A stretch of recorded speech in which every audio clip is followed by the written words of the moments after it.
Assalamualaikum warahmatullahi wabarakatuh.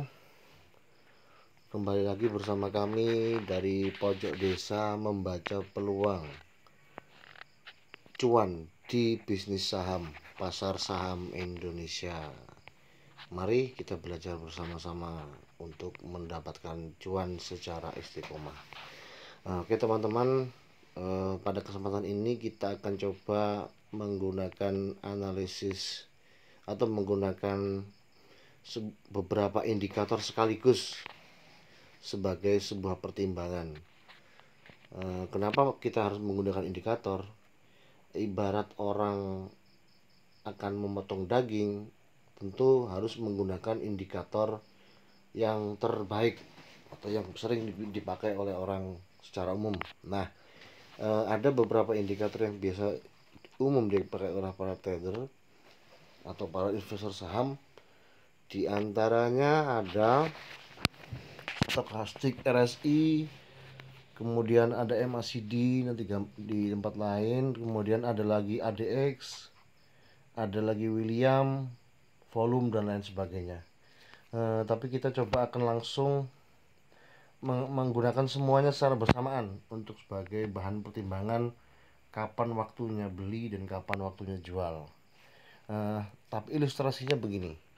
Kita ambil contoh di grafiknya stokastik ya. Kalau di atas itu adalah grafik chart, jadi candlestick. Nah, kalau di bawah itu adalah indikator stokastik. Apabila garis line yang naik turun itu berada di bawah angka 20, kemudian crossover, itu berarti itu berada di area oversold atau sudah jenuh jual ya. Itu apabila di bawah 20 sudah memasuki fase oversold. Meskipun ada kemungkinan turun, akan tetapi hampir selalu ya 90% dia akan kembali lagi ke atas.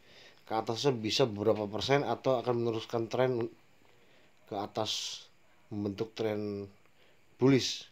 Nah, sedangkan kalau di atas 80 itu namanya overbought, jenuh beli, sehingga dimungkinkan akan segera kembali turun menuju lembah. Jadi intinya adalah oversold ketika sudah jenuh jual dan overbought sudah jenuh beli. Nah, saat di saham tentu kita akan mencari kapan waktunya masuk untuk melakukan buy. Tentu di area oversold tadi. Nah,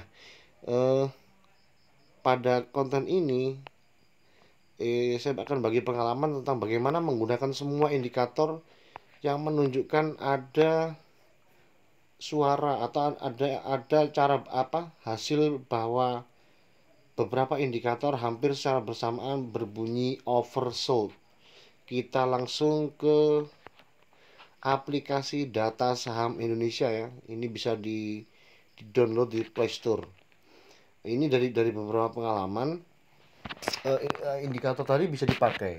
Nah, ini ada pertimbangan langsung secara ini. Misalnya saya kembali lagi, ini adalah tampilan dari data saham Indonesia setelah saya install dari Play Store ya. Ini kita langsung buka ke misalnya Bank BCA, kita buka. Nah, di Bank BCA ini kita langsung menuju ke teknikal. Biasanya beberapa teman-teman senior itu MA5 dan MA20, MA10 apabila terkonfirmasi buy itu akan disarankan untuk beli. Tetapi kalau dari pengalaman kami sendiri, kalau mengikuti cara itu biasanya telat. Telat dalam arti harga sudah hampir menuju overbought. Tapi dapat dipahami teman-teman yang menggunakan MA5 dan MA10 itu adalah ODT, jadi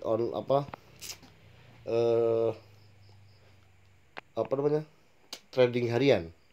Tapi kalau seandainya Anda tradingnya agak santai, misalnya seminggu 2 minggu, kita langsung masuk ke atau kita langsung scroll ke bawah. Nah, ini ada beberapa kumpulan technical indikator. Di situ ada RSI, stokastik, ada stokastik RSI, MACD, ATR, ADX, CCI, UO, ROC dan William.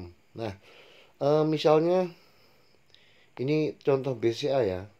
Pada posisi ini kita masih belum bisa menentukan buy ataupun sell. Karena biasanya ini begini ini posisi harga masih berada di tengah-tengah atau masih berada di area konsolidasi. Tapi andai saja misalnya stok RSI itu sudah tertulis oversold, kemudian MACD oversold, William oversold, terus ada lagi, aduh apa ini? Kemudian ada beberapa ATR juga oversold. Ini adalah waktu terbaik untuk melakukan buy. Ya, buy ketika banyak banyak dari technical indikator di bawah ini menunjukkan area oversold. Kenapa demikian? Dimungkinkan ada kemungkinan naik beberapa persen. Nah, tetapi kalau ini sudah oversold di bagian atas MA5 dan MA10 masih sell semua. Nah ya, itu sudut pandang yang berbeda. Nanti teman-teman bisa TP 10 sampai 15% kalau di area oversold. Nah, hari pertama kalau sudah oversold kita beli, hari kedua dilihat, hari kedua kita tinggal lihat ininya MA5, MA10. Hari ketiga bisa sudah muncul MA5, MA10-nya buy lebih dari 2, berarti memang segera terbentuk area buy dan kita sudah ambil di harga paling murah ya. Itu bisa dicoba, jangan banyak-banyak, satu lot saja dulu dengan harga emiten di bawah 500 lah ya. Kita coba bener nggak teknik seperti ini. Tapi dari pengalaman itu bisa kita lakukan. Hanya saja tidak bisa harian ya. Paling tidak 4 sampai 2 minggu. Itu akan terjadi pembalikan arah. Kalau dia masih di area masih trend turun, dia akan naik sampai 10% maksimal. Kalau seandainya dia berbalik arah, ya tinggal tunggu area untuk buy berikutnya. Itu saja, mudah-mudahan bermanfaat. Assalamualaikum warahmatullahi wabarakatuh.